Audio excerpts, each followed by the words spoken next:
Hello guys, welcome to Bigg Boss plus Malayalam. So നമ്മുടെ season 7 day 10 റിവ്യൂമായിട്ടാണ് ഞാൻ വന്നിരിക്കുന്നത്. സോ ഇന്നത്തെ ഒരു എപ്പിസോഡ് ഒരു ആവറേഷനും താഴെയുള്ള എപ്പിസോഡായിരുന്നു. ഇന്ന് മെയിൻ എന്ന് പറയുന്നത് മിഡ് വീക്ക് സസ്പെൻഷൻ്റെ ഒരു ടാസ്കും പിന്നെ മൊത്തം മേക്കപ്പ് റിലേറ്റഡ് ഇഷ്യൂസും അനീഷ ഉണ്ടാക്കുന്ന കുറച്ച് പ്രശ്നങ്ങളും അതൊക്കെ ഉള്ളൂ. സോ ഫസ്റ്റ് സ്റ്റാർട്ട് ചെയ്യുന്നത് മോർണിംഗ് ഡാൻസിലാണ്. ഞങ്ങൾക്ക് ആദരാഞ്ജലികൾ നേരത്തെ എന്ന് പറഞ്ഞ പാട്ട് കേട്ടിട്ട് ഡാൻസ് കളിക്കുന്നുണ്ട്. പിന്നെ ഇപ്പോഴത്തെ മെയിൻ ഫോക്കസ് കിച്ചൺ ആണല്ലോ. ആദ്യം അനീഷയും ഗിസയിലും കൂടെ അങ്ങോട്ടും ഇങ്ങോട്ടും പറയുന്നത്. ഗിസയിലാണെന്നുണ്ടെങ്കിൽ അതിൻ്റെ ഇടയ്ക്ക് ബിൻസിയോട് എന്തോ ഇത്തിരി റൂഡായിട്ട് സംസാരിക്കുന്നുണ്ട്. അപ്പം അന്നേരം അനീഷ അതിനകത്ത് കയറിയിട്ട് നീ എപ്പോഴും എല്ലാവരും ബോസിയായിട്ടാണ് സംസാരിക്കുന്നത്, ബിൻസിയോട് ബോസിയായിട്ട് സംസാരിക്കുന്നു എന്നൊക്കെ പറഞ്ഞിട്ട് അനീഷ അവിടെ ഒരു പ്രശ്നം ഉണ്ടാക്കുന്നു. ബിൻസി ഇപ്പം പറയും നീ എപ്പോഴും ദേഷ്യപ്പെടുക എന്നൊക്കെ പറഞ്ഞിട്ട് അവിടെ പറയുന്നുണ്ട്. പിന്നെ അത് കഴിഞ്ഞിട്ട് അവിടെ വന്നിട്ട് ശാരികയും ഈ കിച്ചൺ ടീമുമായിട്ടൊക്കെ അടി ഉണ്ടാവുന്നുണ്ട്. ശാരിക പറയുന്നുണ്ട് കറക്റ്റ് ടൈമിലൊന്നും ഫുഡ് നിങ്ങൾ ഈ ഒരു കിച്ചൺ ടീമിൽ കയറി കഴിഞ്ഞാൽ പിന്നെ കറക്റ്റ് ടൈമിലൊന്നും ഫുഡ് കിട്ടിയിട്ടില്ല എന്നൊക്കെ പറയുന്നുണ്ട്. പിന്നെ കാണിക്കുന്നത് നമ്മുടെ ഷാനവാസും നൂറ, ആദില, നൂറയും അനുവൊക്കെ ഇരുന്ന് സംസാരിക്കുന്നുണ്ട്. അതായത് ഗിസേലിൻ്റെ മേക്കപ്പിനെ പറ്റിയാണ്. ഇപ്പോഴും സ്റ്റിൽ പുള്ളിക്കാരിയുടെ ഇടയിൽ മേക്കപ്പിൻ്റെ ഐറ്റം ഉണ്ടെന്നൊക്കെയാണ് അവർ പറയുന്നത്. പുള്ളിക്കാരിക്ക് മാത്രമേ അത് ഇത്ര പ്രിവിലേജ് എന്നൊക്കെ അവർ ചോദിക്കുന്നുണ്ട്. അത് ശരിയായിട്ടുള്ള കാര്യമാണ്. പക്ഷേ അവർക്കത് കണ്ടുപിടിക്കാൻ പറ്റുന്നില്ല. ബിഗ് ബോസ് ഇപ്പം പല പ്രാവശ്യം പറയുന്നുണ്ട്. പക്ഷേ പുള്ളിക്കാരി ഇതുവരെ എല്ലാ സാധനങ്ങളും തിരിച്ചു കൊടുത്തിട്ടില്ല എന്നാണ് തോന്നുന്നത്. പിന്നെ കാണിക്കുന്നത് അനുവാണ് അവിടെ കിടന്ന് ഉറങ്ങുന്നുണ്ട്. അവർക്ക് ഇപ്പോൾ ഒരു ടാസ്ക് ഒക്കെ ഒരു കുറച്ചുകൂടെ മന്ദഗതിയിലായ പോലെ ഒരു ഫീൽ ഉണ്ട്. അപ്പോൾ അത് കാരണം എല്ലാവരും കുറച്ച് ബോറടിച്ചൊക്കെ ഇരിക്കാൻ തോന്നുന്നു. അനുവിടെ കിടന്ന് ഉറങ്ങുന്നുണ്ട്. അപ്പം എന്താ അന്നേരം പട്ടി ഉരയ്ക്കുന്നത്. അപ്പോൾ എല്ലാവരും കൂടെ വന്നിട്ട് പുള്ളിക്കാരിനെ കുറ്റപ്പെടുത്തേണ്ട, മോശമായിപ്പോയി, നിനക്ക് നീ എന്തിനാണ് കിടന്ന് ഉറങ്ങുന്നതെന്നൊക്കെ പറഞ്ഞിട്ട് എല്ലാവരും കൂടെ പുള്ളിക്കാരിനെ കുറ്റപ്പെടുത്തുന്നുണ്ട്. അത് കഴിഞ്ഞിട്ട് ജിസയിൽ വന്നിട്ട് അനുമോളിനോട് ശൈത്യോട് ചോദിക്കുന്നുണ്ട് നിങ്ങൾ എന്തെങ്കിലും സാധനം എടുത്തോ, 2-3 ഐറ്റംസ് ഒന്നും കാണുന്നില്ല എന്ന്. അപ്പോൾ അനു പറഞ്ഞു ഇല്ല ഞങ്ങളെടുത്തില്ല, അതൊന്നും ഞങ്ങളെടുത്ത് മാത്രം. അന്നേരം ജിസയിൽ പറയും നിങ്ങളെടുത്ത് മാത്രമല്ല, ഞാൻ നെവിനോട് ചോദിച്ചു, ആദില നൂറയോട് പോയി ചോദിച്ചു എന്ന് പറഞ്ഞു. അപ്പോൾ ശരിക്കും പറഞ്ഞാൽ അനുവും ആദില നൂറയും കൂടെ പോയി ജിസേലിൻ്റെ ഇതിനകത്ത് പോയി നോക്കുകയൊക്കെ ചെയ്തിട്ടുണ്ടായിരുന്നു. പിന്നുള്ളത് പിന്നെ ബിൻസിയും ബിന്നിയും ഷാരികയും തമ്മിലുള്ള ഒരു കോൺവെർസേഷനാണ്. അത് ഷാനവാസിനെ പറ്റി അവർ സംസാരിക്കുന്നത്. പുള്ളി ഭയങ്കര ആക്ടിംഗ് ആണ്. പുള്ളിയുടെ ആക്ടിങ്ങിനെ പറ്റിയൊക്കെ, അതായത് ഇവിടെ ഫുള്ള് അഭിനയമാണെന്നാണ് അവർ പറയുന്നത്. പിന്നെ അത് കഴിഞ്ഞിട്ട് പിന്നെ നമ്മുടെ നെവിനും അനുവും ശൈത്യയും റേനും കൂടി ഇരുന്ന് അത്തിലിത്തിൽ കൈ വെച്ചിട്ട് കളിക്കുകയൊക്കെ ചെയ്യുന്നുണ്ട്. അതാണ്.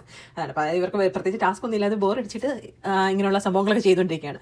അടുത്തെന്ന് പറയുന്നത് മെയിൻ ഐറ്റം എന്ന് പറയുന്നത് മിഡ് വീക്ക് സസ്പെൻഷൻ്റെ ടാസ്ക്. അപ്പം സ്റ്റിൽ നമ്മുടെ പഴയ ഓരോരുത്തരെ സഹായിക്കാനുള്ള 6 പേരുണ്ടല്ലോ, ഓരോരുത്തരെ സഹായിക്കാനുള്ള 2 പേര് വീതമുണ്ട്. അപ്പോൾ ഈ പ്രാവശ്യത്തെ ടാസ്ക് എന്ന് പറയുന്ന ഒരു 6 പേർക്ക് ഓരോ ഫ്രിഡ്ജ് കൊടുത്തിട്ടുണ്ട്. എന്നിട്ട് അവിടെ നിന്നിട്ട് ഒരു ഇപ്പോഴത്തെ സൈഡിൽ കുറച്ച് പ്രോപ്പർട്ടീസ് കൊടുത്തിട്ടുണ്ട്. ആ പ്രോപ്പർട്ടീസിൽ നിന്ന് സാധനം എടുത്തിട്ട് ഈ ഫ്രിഡ്ജിനകത്ത് ഇൻസേർട്ട് ചെയ്യണം. മാക്സിമം പ്രോപ്പർട്ടി ഇതിനകത്ത് നിറയ്ക്കുന്ന ആൾക്കാർക്ക് ഏറ്റവും കൂടുതൽ പോയിന്റ് എന്ന് ബിഗ് ബോസ് പറയുന്നുണ്ട്. അത് കഴിഞ്ഞിട്ട് പിന്നെ മറ്റേ ഓരോ ടീംസും ഡിസ്കസ് ചെയ്യുന്നത് എന്തൊക്കെ സ്ട്രാറ്റജി എന്നുള്ളതൊക്കെ ഡിസ്കസ് ചെയ്യുന്നതാണ്.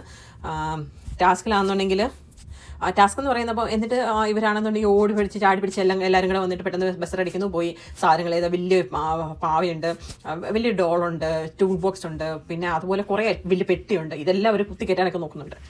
അത് കഴിഞ്ഞിട്ട് ബിഗ് ബോസ് പറയുന്നു ബസ്സർ തിരിച്ച് അടിക്കുന്നു, ടാസ്ക് നിന്നു. അപ്പോൾ എന്നിട്ട് പറയുന്നു നിങ്ങളുടെ ഐറ്റംസൊക്കെ ഫ്രിഡ്ജ് വെച്ച ഐറ്റംസൊക്കെ കൗണ്ട് ചെയ്യാൻ പറയുന്നുണ്ട്. അപ്പം നിങ്ങൾ എന്താ ലോജിക്ക് ഉപയോഗിച്ച് സാധനം വെക്കുന്നില്ലേ? അപ്പോൾ അതായത് ഇവരാദ്യം ഒരു കൗണ്ട് എല്ലാം പറയും. അപ്പോൾ അങ്ങനെ വെച്ച് നോക്കുമ്പോൾ മറ്റേ നമ്മുടെ ഷാനവാസിൻ്റെയും അക്ബറിൻ്റെയും ടീമിനായിരുന്നു തോന്നുന്നു ഏറ്റവും കൂടുതലുണ്ടായിരുന്നത്. പക്ഷേ അന്നേരമാണ് ബിഗ് ബോസ് ചോദിക്കുന്നത് നിങ്ങൾ എന്താ ലോജിക്ക് ഉപയോഗിച്ച് കളിക്കാത്തത്? ഫ്രിഡ്ജ് വെക്കാൻ പറ്റുന്ന സാധനങ്ങൾ ഞങ്ങളുടെ എവിടെയെങ്കിലും മറ്റേ ഫ്രിഡ്ജിലാണെങ്കിൽ ഇതുപോലെ തലേണയോ ബ്ലാങ്കറ്റോ പാവയോ ഒന്നും കൊണ്ടുവെക്കത്തില്ല. അപ്പം ഫ്രിഡ്ജ് വെക്കാവുന്ന ഐറ്റംസ് മാത്രമേ ഇതിനകത്തിൽ കൗണ്ട് ചെയ്യാൻ പറ്റത്തുള്ളൂ. അപ്പോഴത്തേനും എല്ലാവരും ഇതായി. അപ്പോൾ എന്നിട്ട് ലാസ്റ്റിൽ എടുത്ത് നോക്കി കഴിയുമ്പോൾ നമ്മുടെ അനീഷിൻ്റെ ടീമിന് 24 ഐറ്റംസിൻ്റെ കൗണ്ടാണ്. 24 ഐറ്റം. സരികയുടെ ടീമിന് 23 ഐറ്റം, ഒനിയിൽ 47, റെന 37, റേണു 32, ഷാരിക 19. അപ്പോൾ ഓരോരുത്തരുടെ പോയിന്റ് എന്ന് പറയുന്നത് ഏറ്റവും കൂടുതൽ പോയിന്റ് കിട്ടിയത് ഒനിയിലാണ്. അപ്പോൾ അക്ബറും ഷാനവാസും കൂടെ 47 ഐറ്റംസ് എടുത്തായിരുന്നു, 6 പോയിന്റ് ഉണ്ട്. അടുത്തെന്ന് പറയുന്നത് റെനയ്ക്കാണ് 5 പോയിന്റ്, പിന്നെ റേണുവിന് 4 പോയിന്റ്, പിന്നെ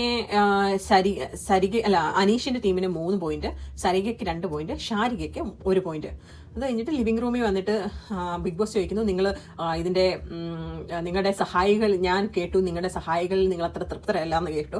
അപ്പം നിങ്ങൾ ഓരോരുത്തരും വന്ന് എന്താണ് നിങ്ങളുടെ സഹായികളെ പറ്റി പറയാമെന്ന് പറയും. അതായത് മറ്റേ മിഡ് വീക്ക് വിഷൻ ആദ്യം ഒനിയിൽ വരുന്നു. ഒനിയിൽ പറയും ഞാൻ ഭയങ്കര സന്തോഷനാണ്, അക്ബർ ഷാനവാസ് അവർ നന്നായിട്ട് കളിക്കുകയും ചെയ്തല്ലോ, സന്തോഷനാണ്, ഹാപ്പിയാണ് ഷാനവാസിൻ്റെ അക്ബറിൻ്റെ പ്രകടനത്തിൽ എന്ന് പറയുന്നത്. പിന്നെ ഷാരിക കേവിയാണ് അടുത്ത് വരുന്നത്. പുള്ളിക്കാരി വന്നിട്ട് പറയും പുള്ളിക്കാരിയുടെ കൂടെ കളിച്ചത് ബിന്നിയും ആദില നൂറയാണ്. ബിന്നിയുടെ പെർഫോമൻസ് ഞാൻ അത്ര തൃപ്തി അല്ലാന്ന്, സാറ്റിസ്ഫൈഡ് അല്ലാന്ന് പുള്ളിക്കാരി പറയും. അപ്പോൾ ആദില നൂറ മാക്സിമം കളിച്ചു, പക്ഷേ ബിന്നിയുടെ കളി കൊള്ളത്തില്ലായിരുന്നു എന്ന് പുള്ളിക്കാരി പറയുന്നുണ്ട്. അതവിടെ ഭയങ്കര ഒരു ക്ലാഷിലേക്ക് അവർ എന്നിട്ട് അവരങ്ങോട്ട് ബിന്നി പറയുന്നുണ്ട് ഞാൻ മാക്സിമം ഇട്ടിട്ടാണ് കളിച്ചത്, എന്നിട്ട് ഇങ്ങനെ പറഞ്ഞത് എനിക്ക് ഭയങ്കര വിഷമായി എന്നൊക്കെ ഉള്ള രീതി ബിന്നി പറയുന്നുണ്ട്. ഒരു അങ്ങോട്ടും ഇങ്ങോട്ടും അവർ തമ്മിൽ കുറേ സംഭവങ്ങളൊക്കെ പറഞ്ഞങ്ങനെ അതായത് ഇവരെ ആദ്യ സ്ട്രാറ്റജി അവർ പെട്ടിക്കകത്ത് നിറച്ചിട്ട് കൊണ്ടുപോകാനായിരുന്നു അവർ വിചാരിച്ചിരുന്നത്. പക്ഷേ ബിന്നിയാണ് കൊണ്ടുപോയി പെട്ടി ആദ്യമേ അങ്ങ് വെച്ച്, ഇപ്പുറത്തുനിന്ന് സാധനം എടുക്കാതെ പെട്ടി മാത്രം കൊണ്ടുവച്ചു. അപ്പോൾ അത് പറഞ്ഞിട്ട് അങ്ങോട്ടും ഇങ്ങോട്ടും കുറച്ച് അടുത്ത് വരുന്ന അനീഷ് അടുത്ത് പറയുന്നു ഞാൻ പെർഫോമൻസിൽ ഒട്ടും സാറ്റിസ്ഫൈഡ് അല്ല, ശരത്തും അനുവും അവർ നന്നായിട്ട് കളിച്ചിട്ടില്ല. അതായത് ആദ്യത്തെ ടാസ്കിൽ അവർ ഭയങ്കര സ്ലോ ആയിപ്പോയി, രണ്ടാമത്തെ ടാസ്ക് കളിച്ചു പക്ഷേ ആദ്യത്തെ ടാസ്ക് കളിച്ചില്ല എന്നൊക്കെ ഉള്ളത്. അപ്പോഴത്തെ ഇത് അപ്പാനിക്കും അനുവിനും ഭയങ്കരമായിട്ട് ഭയങ്കരമായിട്ട് കൊണ്ടു. അപ്പോൾ അവർ ഭയങ്കരമായിട്ട് ഷൗട്ട് ചെയ്യുന്നതിൻ്റെ പറയും ഞങ്ങൾ ആത്മാർത്ഥമായിട്ടാണ് കളിച്ചത്. ഇന്ന് രാത്രിയും കൂടെ പറഞ്ഞത് ആദ്യത്തെ ഗെയിമിൽ കളിക്കാൻ ഞങ്ങൾക്ക് ശരിക്കും പോയിന്റ് കിട്ടാൻ പറ്റാഞ്ഞുകൊണ്ട് ഞങ്ങൾ ഈ ഗെയിമിലെങ്കിലും പിടിക്കുമെന്ന് പറഞ്ഞിട്ട് ഞങ്ങൾ തീരുമാനിച്ചതാണ്. എന്നിട്ട് നീ ആണെങ്കിലും ഇപ്പം നീ ദുഷ്ടനാണ്, നീ ചതിയനാണ്, ആത്മാർത്ഥമായി ഞങ്ങൾ ചെയ്തിട്ട് നീ ഇങ്ങനെ പറയുന്നുണ്ടെന്നൊക്കെ പറഞ്ഞിട്ട് നന്ദിയില്ലാത്ത മനുഷ്യൻ എന്നൊക്കെ പറഞ്ഞിട്ട് അനു പറയുന്നുണ്ട്. എൻ്റെ കൈയും കാലും ഒക്കെ മുന്നിട്ട് പോലും ഇയാൾ തിരിഞ്ഞു നോക്കിയില്ല, കളിക്കാൻ ഇയാൾക്ക് വേണ്ടി കളിച്ചിട്ട് പോലും തിരിഞ്ഞു നോക്കിയില്ല, നന്ദിയില്ലാത്ത മനുഷ്യൻ എന്നൊക്കെ പറഞ്ഞിട്ട് അനു അവിടെ ഷൗട്ട് ചെയ്യുന്നു. പിന്നെ ബിഗ് ബോസ് അനൗൺസ് ചെയ്യുന്നു സഹായികളെയാണ് എല്ലാം റീഷഫിൾ ചെയ്യാൻ പോവുകയാണ്. ഇപ്പോൾ ഉള്ള സഹായികളെ വീണ്ടും എടുക്കാൻ പറ്റത്തില്ല, അവരൊരു ലോട്ട് ഇടണം. അതായത് ഒരു പേപ്പറും ബോളും കൊടുക്കുന്നുണ്ട്. പേപ്പറിനകത്തിൽ ഈ സഹായികളുടെ അതായത് ഈ 6 പേരല്ലാതെ ബാക്കിയുള്ളവരെല്ലാവരും പേര് എഴുതിയിടണം. എന്നിട്ട് അതിനകത്തുനിന്ന് ലോട്ട് ഇട്ടിട്ട് അതിനകത്തുനിന്ന് കിട്ടുന്ന ആളാണെന്നുണ്ടെങ്കിൽ അയാളെ എടുക്കണം. ഓൾറെഡി നേരത്തെ കൂടെ ഉണ്ടായിരുന്ന ആളാണെന്നുണ്ടെങ്കിൽ അത് മാറ്റി വെച്ചിട്ട് വീണ്ടും എടുക്കണം. അപ്പോൾ അങ്ങനെ സെലക്ട് ചെയ്തിട്ട് നമ്മുടെ റെനയ്ക്ക് കിട്ടിയത് ബിന്നിയെ ശരത്തിനെ, സരികയ്ക്ക് കിട്ടിയത് അനുവിനെ അക്ബറിനെ, രേണുവിന് കിട്ടിയത് ഷാനവാസിനെ നെവിനെയും, ഷാരിയെ കിട്ടിയത് ബിൻസി അഭിലാഷിനെ, ഉനീലിനെ ഗിസേലിനെയും ആര്യനെയും, അനീഷിനെ കിട്ടിയത് ഷൈത്യയും ആദില നൂറയും. ഇവരെ കിട്ടി ശൈത്യയും ആദില നൂറയും കിട്ടിക്കഴിയുമ്പോൾ ഇവരെല്ലാവരും കൂടെ പോകുന്നുണ്ട് അനീഷിനത് കിട്ടുമ്പോൾ, എന്തിനാണെന്ന് അറിയില്ല. പിന്നെ ശരത്തും അനുവും പറയുന്നുണ്ട് അവരങ്ങനെ മറ്റേ കഴിഞ്ഞ ദിവസത്തെ ഗെയിമിൻ്റെ ടാസ്കിൻ്റെ കാര്യം ഡിസ്കസ് ചെയ്യുക. അതായത് താക്കോല് കിട്ടുന്നത് ലക്കാണ്, ശരിക്കും നമ്മൾ ആത്മാർത്ഥമായിട്ട് അത് ചെയ്തത് അനീഷ് എന്നിട്ട് അങ്ങനെ പറഞ്ഞു എന്നൊക്കെ പറഞ്ഞിട്ട് അവരങ്ങോട്ടും ഇങ്ങോട്ടൊക്കെ പറയുന്നുണ്ട്. പിന്നെ അനീഷും ആദില നൂറയും മറ്റേ അത് കഴിഞ്ഞിട്ട് അത് കഴിഞ്ഞിട്ട് അവർ മറ്റേ അനീഷും ആദില നൂറയും മറ്റേ അവരുടെ കളിയെ അവസരം തന്നിട്ട് മറ്റേ കളിക്കുന്നതിൽ കൃത്യമായി ഉപയോഗിച്ചില്ല എന്നൊക്കെ പറഞ്ഞിട്ട് അവർ അങ്ങോട്ടും ഇങ്ങോട്ടും ഒരു ഡിസ്കഷൻ നടക്കുന്നുണ്ട്. പിന്നെ വരുന്നത് നമ്മുടെ നെവിൻ്റെ കട്ടെടുക്കുന്ന കാര്യത്തെ പറ്റിയ ഒരു ക്ലാഷാണ് ഷാനവാസും അനീഷും തമ്മിൽ. കിച്ചൻ്റെ ക്യാപ്റ്റൻ നെവിനെ കട്ടെടുക്കുന്നതിന് കിച്ചൻ്റെ ക്യാപ്റ്റൻ ഒന്നും പറയുന്നില്ല. അപ്പം ഇത് എല്ലാത്തിനും വന്നിട്ട് വീടിൻ്റെ ക്യാപ്റ്റൻ വന്ന് പറയാൻ പറ്റത്തില്ല, കിച്ചൻ്റെ ക്യാപ്റ്റനാണ് അതൊക്കെ പറയണമെന്ന് പറഞ്ഞിട്ട് എന്നിട്ട് നമ്മുടെ അനീഷിനെ ഷാനവാസ് കുറേ പ്രാവശ്യം പൊണ്ണൻ എന്നൊക്കെ വിളിക്കുന്നുണ്ട്. എന്നിട്ട് കുറച്ച് കഴിഞ്ഞിട്ട് ഷാനവാസ് വന്നിട്ട് സോറിയൊക്കെ പറയുന്നുണ്ട്. അപ്പോൾ അന്നേരം അനീഷ് പറയുന്നുണ്ട് ഞാനാണെന്നുണ്ട് അല്ല ഷാനവാസ് പറയുന്നുണ്ട് സാധനത്തിൻ്റെ ക്വാണ്ടിറ്റി കുറഞ്ഞ് കഴിഞ്ഞാൽ നമുക്ക് ഈ വീക്കെൻഡ് ആകുമ്പോഴത്തേനൊന്നും കാണത്തില്ല, അതിന് ഞാൻ പറയുന്നത്, അതുകൊണ്ട് സോറി പറഞ്ഞു. അപ്പോൾ അനീഷ് പറയും ഞാൻ ഒരു കാരണവശാലും സോറി അക്സെപ്റ്റ് ചെയ്യില്ല എന്നൊക്കെ പറഞ്ഞിട്ട് എനിക്ക് ഭയങ്കര വിഷമമായി എന്നൊക്കെ പറഞ്ഞിട്ട് പുള്ളി പോകുന്നുണ്ട്. പിന്നെ അത് കഴിഞ്ഞിട്ട് അനീഷ് എന്തോ ഇത് പറയുന്നുണ്ട് ഞാനാണെങ്കിൽ ചോറ് കളയാൻ പോവാണെന്നോ എന്തോ പറഞ്ഞു. അത് കയറി എല്ലാവരും കൂടി കയറി പിടിക്കണം. നെവിനും അക്ബറും ഷാനവാസും അനീഷും ഒക്കെ എല്ലാവരും കൂടെ അവിടെ ഒരു ക്ലാഷ് ഉണ്ടാകുന്നുണ്ട്, ചോറ് കളയാമെന്ന് അനീഷ് പറഞ്ഞു എന്നൊക്കെ പറഞ്ഞിട്ട് എല്ലാവരെയും അനീഷ് ഇറക്കി ഇടാൻ ശ്രമിക്കുന്നുണ്ട്. അപ്പോൾ എന്നിട്ട് അനീഷ് പറയുന്നുണ്ട് നിങ്ങൾ ഇറങ്ങിപ്പോയില്ലെന്നുണ്ടെങ്കിൽ ഞാൻ കിച്ചണിൽ ജോലി എടുക്കത്തില്ല. അപ്പോൾ അക്ബർ പറയുന്നത് നീ അല്ലേ പറഞ്ഞത് ഉച്ചയ്ക്ക് ഉണ്ടാക്കിയ ചോറ് എടുത്ത് കളയാൻ പറയുന്നത്, അത് ചോറിൻ്റെ വില അറിയത്തില്ലേ എന്നൊക്കെ പറഞ്ഞിട്ട് അവരങ്ങനെ. പിന്നെ അടുത്തത് കാണിക്കുന്നത് മറ്റേ ജീവിതകഥയുടെ ബാക്കിയാണ്. ഇന്നത്തെ 3 പേരെന്ന് പറയുന്നത് സരിക, കലാഭവൻ, സരിക, അഭിലാഷ്, നെവിന്. അപ്പോൾ സരികയാണെന്നുണ്ടെങ്കിൽ പിന്നെ വന്നിട്ട് പുള്ളിക്കാരൊക്കെ ഉണ്ടായ കുട്ടികളെ പറ്റി ആദ്യത്തെ ഒരു അബോർഷനായി. പിന്നെ രണ്ടാമത് വന്നത് 10 മാസം കഴിഞ്ഞിട്ട് ജനിച്ചപ്പം കുട്ടി മരിച്ചുപോയി, അതിനെ അടക്കി, പിന്നെ അവരുടെ അടക്കിയ വീട് നഷ്ടപ്പെട്ടു, പിന്നെ 3 ഇരട്ടി വിലക്കൊക്കെ തിരിച്ചു മേടിച്ചു എന്നതിനൊക്കെ അതൊക്കെ പറഞ്ഞിട്ട് പുള്ളിക്കാരി അതിനെപ്പറ്റിയൊക്കെ പറയുന്നു. പിന്നെ അഭിലാഷ് വന്നിട്ട് ഡൊമസ്റ്റിക് വയലൻസിനെ പറ്റിയൊക്കെ പറയുന്നുണ്ട്. അച്ഛൻ്റെ അമ്മയുടെയും അടുത്ത് അച്ഛൻ ഭയങ്കര മദ്യപാനിയായിരുന്നു, അപ്പം അമ്മയെ ഉപദ്രവിക്കുമായിരുന്നു, പുള്ളിനെ ഉപദ്രവിക്കുമായിരുന്നു, അപ്പം അച്ഛനെ ഒട്ടും താല്പര്യമില്ല, അങ്ങനെയുള്ള കുറച്ച് കാര്യങ്ങൾ അഭിലാഷ് പറയുന്നുണ്ട്, കുറച്ച് സെൻറ്റി ആയിട്ടുള്ള കാര്യങ്ങളാണ്. പിന്നെ നെവിൻ വന്നിട്ട് നെവിൻ്റെ അച്ഛനെ പറ്റി പറയാൻ താല്പര്യമില്ല എന്ന് പറഞ്ഞിട്ട് വെക്കുന്നത്. എനിക്ക് പാസ്റ്റിനെ പറ്റി പറയാൻ താല്പര്യമില്ല, പുള്ളി കുറച്ച് വിഷമങ്ങളൊക്കെ ഉണ്ടായിട്ടുണ്ട്, ഫെമിനിൻ നേച്ചർ ആയത് കാരണം, ഫെമിനിൻ പാർട്ടുള്ളത് കാരണം ഒത്തിരി ഇതൊക്കെ കേൾക്കേണ്ടി വന്നിട്ടുണ്ട്. എന്നിട്ട് പുള്ളി പറയുന്നുണ്ട് പേഴ്സണൽ മാനസം വെച്ചല്ല അളക്കേണ്ടത്, ടാലൻറ്റ് വെച്ചിട്ടാണെന്നൊക്കെ പറഞ്ഞിട്ട് പുള്ളി പറയുന്നുണ്ട്. പിന്നെ ആര്യനും അനുവും തമ്മിലുള്ളൊരു ഇതാണ്. അതിൻ്റെ ഇടയ്ക്ക് അനു ആണെങ്കിൽ നൈസായിട്ട് വന്ന് കിച്ചണിൽ നിന്ന് കുറച്ച് ഉപ്പ് കൊണ്ടുപോയി സ്ക്രബറായിട്ട് യൂസ് ചെയ്യും. ആരും പുറകെ പോകുന്നുണ്ട്. എന്നിട്ട് ഇവരാണ് ആര്യൻ്റെ മൂക്കിലൊക്കെ ഇട്ടിട്ട് സ്ക്രബ് ഇട്ടിട്ട് ഉറച്ച് കഴിയുന്നുണ്ട്. പിന്നെ അവിടെ ബിന്നിയെ ആര്യന് മറ്റേ അപ്പാനി ഇവരെല്ലാം ഉണ്ട്, അതൊക്കെ യൂസ് ചെയ്യുന്നു. പിന്നെ രേണുസുതിയും രേണുസുതി ആര്യനോടും നെവിനോടൊക്കെ ചോദിക്കുന്നുണ്ട്, നിങ്ങൾക്കാണെന്നുണ്ടെങ്കിൽ ബിഗ് ബോസ് ഒക്കെ കഴിഞ്ഞ് കഴിഞ്ഞാൽ മിണ്ടുവോ എന്നൊക്കെ ചോദിക്കുന്നുണ്ട്. പിന്നെ അതൊക്കെ പറഞ്ഞിട്ട് ഒരു ഡിസ്കഷൻ അവിടെ നടക്കുന്നുണ്ട്. പിന്നെ ശാരികയും പിന്നെയും തമ്മിൽ മറ്റേ ശാരിക പറഞ്ഞതിൻ്റെ ഫീൽ അതിനെ പറ്റി അത് സോറിയൊക്കെ ശാരിക പറയുന്നുണ്ട്. അത് പിന്നെ അവർ പറഞ്ഞ് കോംപ്രമൈസ് ആയെന്ന് തോന്നുന്നു. പിന്നെ ജിസേലും അനു അത് ഇവർ തമ്മിൽ എപ്പോഴും മേക്കപ്പിൻ്റെ കാര്യമുണ്ട്. നീ ആണെങ്കിൽ അനു മേക്കപ്പ് ഇട്ടിട്ടുണ്ടെന്നൊക്കെ പറഞ്ഞിട്ട് ജിസേൽ അവിടെ നിന്ന് പറയുന്നുണ്ട്. അന്നേരം അനു പറയുന്നുണ്ട്, ഞാൻ ചുണ്ടിൽ ബീട്രൂട്ട് ആയിട്ടേക്കുന്നത്, ജിസേലാണ് മേക്കപ്പ് ഇട്ടിരിക്കുന്നത്, അതുകൊണ്ട് മുഖം തുടച്ചതിൻ്റെ ടിഷ്യൂ ഒക്കെ എടുത്തിട്ട് പോകണം, അതിനകത്തിൽ മറ്റേ ഫൗണ്ടേഷൻ്റെ ഇതൊക്കെ ഉണ്ട്. അപ്പം അത് പറഞ്ഞിട്ട് അവർ വലിയ അടി ഉണ്ടാകുന്നു. എന്നിട്ട് ജിസേൽ പോയി ആദില എന്ന് പറയുന്നത് നിങ്ങൾ അനുവിൻ്റെ കൂടെ കൂട്ടി എന്നെ ടാർഗറ്റ് ചെയ്യുവാണ് എന്നൊക്കെ പറഞ്ഞിട്ട് ജിസേൽ പോയി പറയുന്നു. ജിസേലാണ് പിന്നെ അനീഷിനോടും നെവിനോടും പറയുന്നത് ഞാൻ യൂസ് ചെയ്തിട്ടില്ല എന്നൊക്കെ പറഞ്ഞിട്ട്. മറ്റേ അത് കഴിഞ്ഞിട്ട് ജിസേലും നെവിനും കൂടെ സംസാരിക്കുന്നതിന് ജിസേൽ പറയുന്നുണ്ട്, ഞാൻ പൊട്ടറ്റോടെ ഒരു ഫേസ് പാക്കാണ് ഇട്ടതെന്നൊക്കെ പറയുന്നുണ്ട്. അപ്പം നെവിൻ അത് കൺവിൻസ് ആയിട്ട് അത് അനുവിൻ്റെ അടുത്തൊക്കെ വന്നിട്ട് ഇത് കൺവിൻസ് ചെയ്യാൻ നോക്കുന്നു.